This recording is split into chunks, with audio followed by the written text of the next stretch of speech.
I found the dress on a Tuesday morning while looking for my gardening gloves.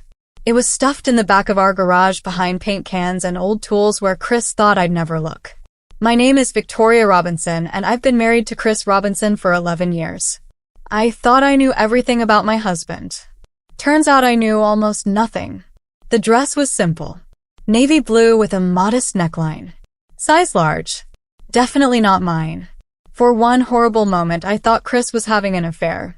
That some woman had left her clothes in our garage after a secret meeting. Then I found the shoes. Size 11. Chris wore size 11. The woman he was supposedly cheating with wore the same size shoes as my husband. I sat on the garage floor holding that dress and trying to make sense of what I was seeing. Chris wasn't having an affair. Chris was the affair. He was the woman leaving clothes in strange places. When he got home from work, I was waiting in the kitchen with the dress laid out on the table between us.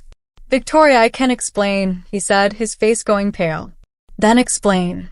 He sat down across from me and for a long moment said nothing. Just stared at the dress like it was evidence at a crime scene. Which I guess it was.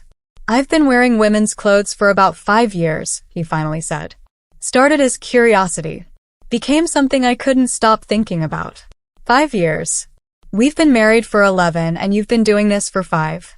I didn't know how to tell you. Didn't want to lose you. So you lied instead." "I didn't lie. I just didn't tell you everything." The anger that flooded through me was hot and immediate. That's the definition of lying, Chris. Hiding huge parts of yourself is lying by omission. We fought for 3 hours that night. Said things we'd never said before. Chris cried and apologized and begged me not to leave. I cried and shouted and asked him how I was supposed to trust someone who'd been keeping secrets for half our marriage. I didn't leave that night. Or the next. But I moved into the guest bedroom and started making plans. Called divorce lawyers. Looked at apartments. Tried to figure out how to untangle 11 years of shared life. My sister Rebecca thought I was making the right choice. "He's been lying to you for years, Victoria. You can't trust someone like that." But my best friend Vanessa saw it differently. "Has Chris ever lied about anything else? Has he cheated? Been financially dishonest? Done anything except keep one part of himself private?" I thought about it. Chris had never lied about money or where he was going or who he was with.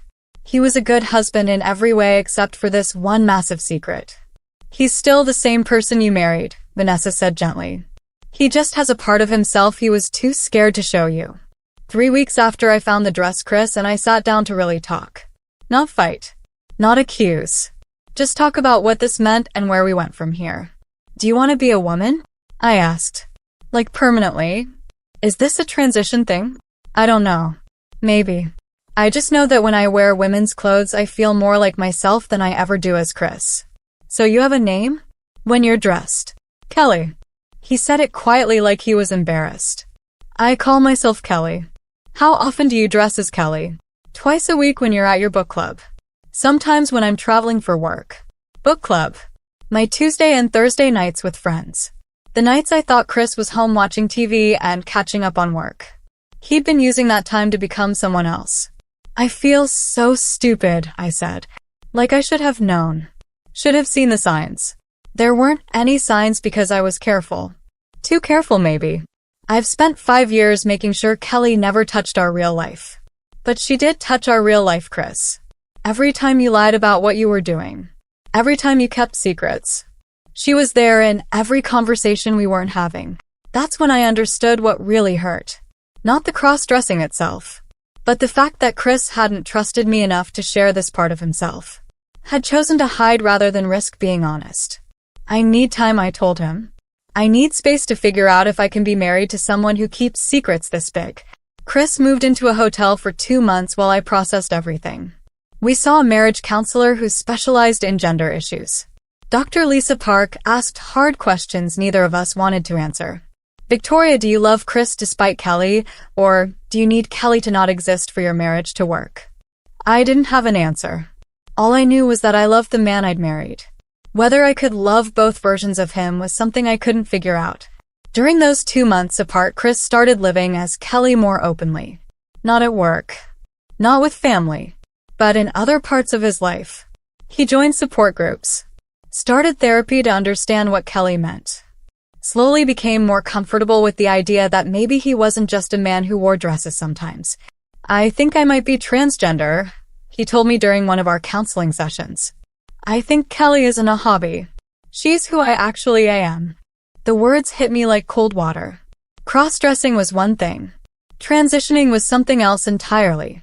Transitioning meant losing my husband. Meant becoming a lesbian if I stayed. Meant explaining to everyone we knew that Chris was becoming Kelly. I need you to be sure, I said. I need you to really understand what you're asking me to accept. I am sure. For the first time in my life, I'm completely sure about who I am. I thought I'd leave then.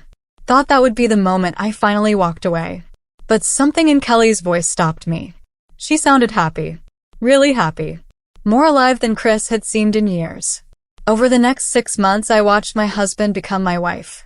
Watched Kelly emerge slowly through hormone therapy and voice training and all the small changes that add up to transformation. It was beautiful and heartbreaking and terrifying all at once. My family didn't understand.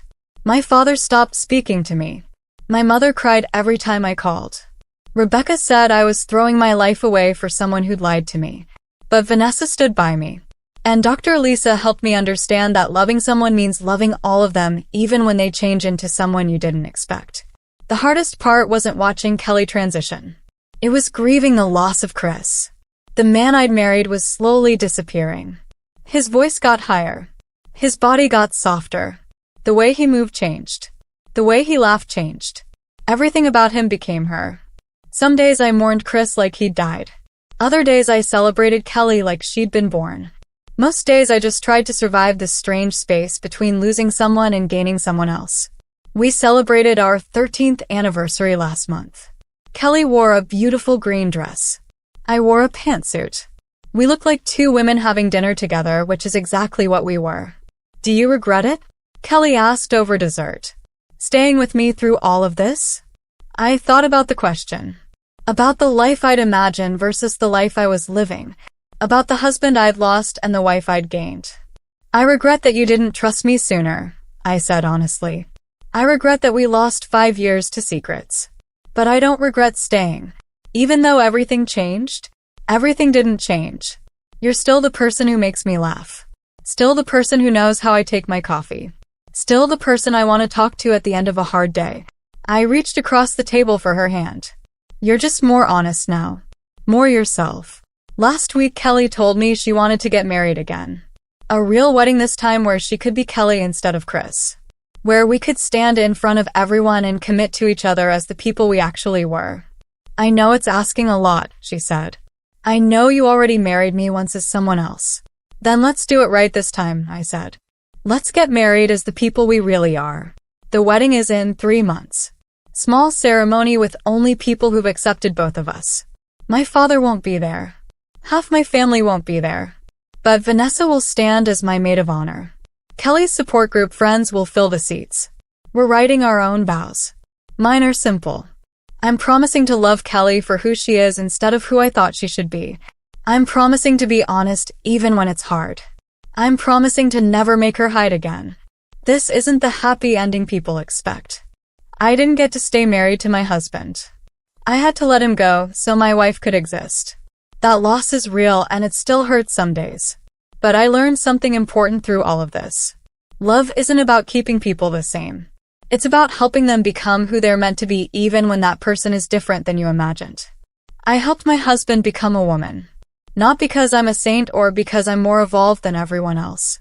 But because loving someone means seeing them truly. And I couldn't really see Chris until I was willing to let Kelly exist. Some people think I sacrificed my marriage for someone else's happiness. They're wrong. I sacrificed the illusion of my marriage for the reality of loving someone completely. The man I married is gone. But the person I love is more alive than ever. That has to be enough. Even on the days when it breaks my heart that it has to be this way. If you enjoyed this story, you can find more like it in my Femboy and Crossdressing Stories bundle. 5 complete stories available now on Amazon for just $4.99. Until next time, keep exploring, feeling, and becoming who you are.